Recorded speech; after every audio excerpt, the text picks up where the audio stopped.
मात पिता मिल जाएंगे 184 में, सतगुरु सेवा और ये बंदगी फिर मिलन की ना।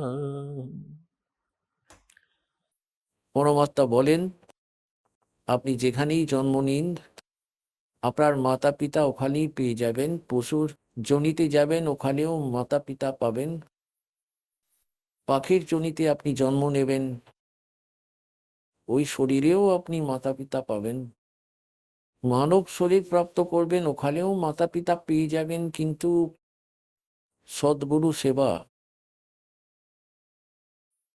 সদ্গুরু সেবা মানে সদ্গুরুর অনুসারে বলা পূজা, সেবা মানে পূজা, এবং সেই ভক্তি যা গুরু বলবেন সদ্গুরু বলে দেন, বলা হয় ফের মিলেন কিনা। এবার পরমাত্মা বলছেন, सतगुरु के उपदेश का लाया एक विचार, जय सतगुरु मिलते नहीं जाते नरक द्वार।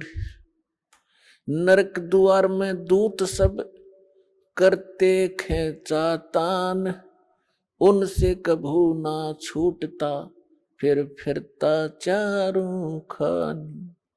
चार खानी में भरमता कभू न लगता पार, सो फेरा सब मिट गया मेरे सतगुरु के उपकार। পরমাত্মা তিনি আমাদের কবির সাহেব, তিনি আমাদের পিতা। পরমাত্মা যার মধ্যে সর্বগুণ সম্পূর্ণ আছে,